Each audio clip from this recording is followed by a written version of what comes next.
Hi friends, welcome to my channel. நம்ம சேனலில் இப்போ என்ன பார்க்க போகிறோன்னா கொத்தவரங்காய் பொரியல் பார்க்க போகிறோம். நான் வந்து கொத்தவரங்காயை பொடிசாக கட் பண்ணி சுடு தண்ணியில் போட்டு நல்லா அவிச்சிக்கிறேன். ஒரு 75% அளவுக்கு வெந்து வரணும். இது வெந்ததுக்கப்புறம் வெங்காயம், தக்காளி, பூண்டுலாம் தட்டி போட்டு தாளித்து எடுத்துக்கலாம். இப்போ பார்த்தீங்கன்னா நல்லா வெந்துச்சு, நம்ம ஆஃப் பண்ணிடலாம். இப்போ பார்த்தீங்கன்னா காயை வந்து நல்லா ஃபில்டர் பண்ணி வச்சுருக்கேன். இதில் வந்து நான் சால்ட்டெலாம் ஆட் பண்ணிட்டேன் வேகும் போதே. இந்த தண்ணி வந்து நம்ம தாளிக்கும் போது யூஸ் பண்ணிக்கக்கூடாது, ஏன்னா இதில் வந்து கசப்பு தன்மை இருக்கும். நம்ம வந்து தண்ணியை ஃபில்டர் பண்ணிவிட்டு தான் நம்ம பொரியல் மாதிரி செய்யணும். இப்போ கேஸ் பற்ற வச்சு கடாயில் எண்ணெய் ஊற்றிக்கலாம். எண்ணெய் காஞ்சதும் கடுகு கொஞ்சம் போட்டுட்டு சீரகம் கொஞ்சம் போட்டுக்கலாம். எண்ணெய் காஞ்சிடுச்சு. கடுகு கொஞ்சம், சீரகம் கொஞ்சம். கடுகும் சீரகம் நல்லா பொரிஞ்சிச்சு. இந்த ஸ்டேஜில் கொஞ்சோண்டு கடலைப்பருப்பு உளுத்த மாதிரி போட்டுக்கலாம்.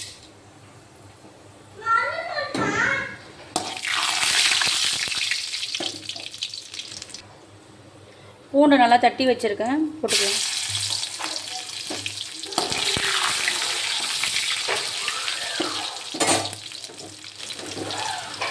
வெங்காயம் ஆட் பண்ணிக்கலாம்.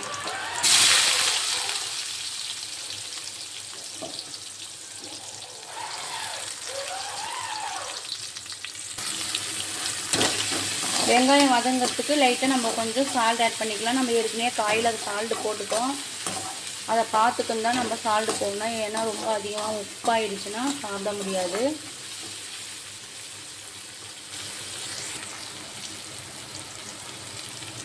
இந்த அளவுக்கு போட்டால் கரெக்டாக இருக்கும்.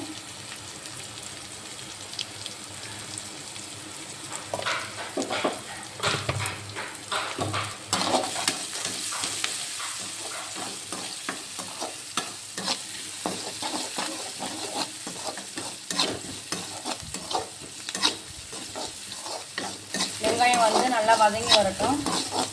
வெங்காயம் நல்லா வதங்கினதுக்கப்புறம் தக்காளி ஆட் பண்ணிக்கலாம்.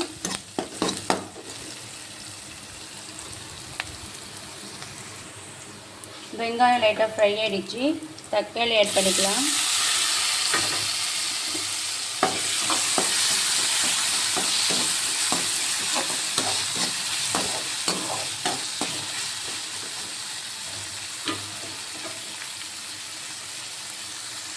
தக்காளி நல்லா மசிட்டோம்.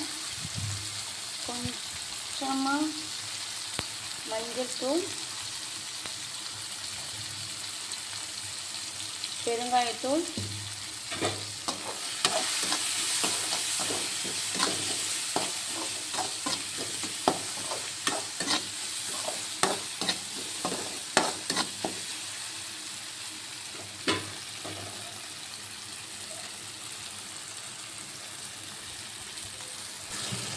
தக்காளி நல்லா வதங்கி வந்துடுச்சு. இந்த ஸ்டேஜில் நம்ம ஃபில்டர் பண்ணி வச்சுருக்க கொத்தவரங்காயை ஆட் பண்ணிக்கலாம்.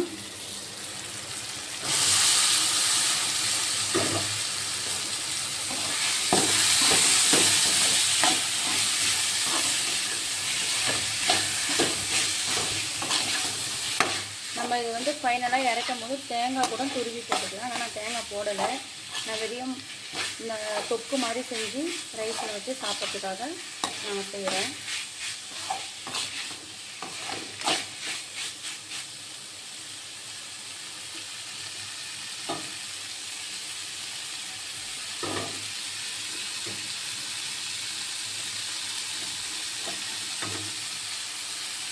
நல்லா வெங்காயம் தக்காளி கூட இந்த கொத்தவரங்காய் நல்லா வதங்கி வரணும்.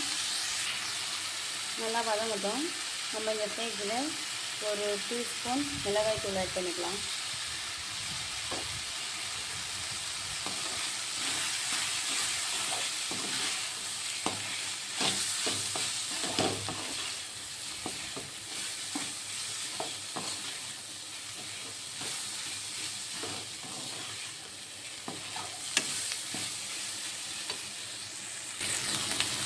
மிளகாய் தூள் பச்சை வாசனை போகிறதுக்காக லைட்டாக தண்ணி தெளித்து விட்டுருக்கேன். அதுலேயே நல்லா வதங்கி வந்துடும். அவ்வளோதான் ஃப்ரெண்ட், கொத்தவரங்காய் ரெடி ஆகிடுச்சு. ஃபைனலாக நம்ம கொத்தமல்லி போட்டு தூவி இறக்கிடலாம்.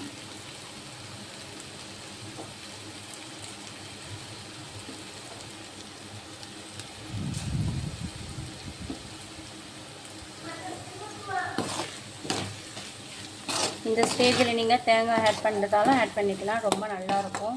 நான் வந்து தேங்காய் ஆட் பண்ணலை.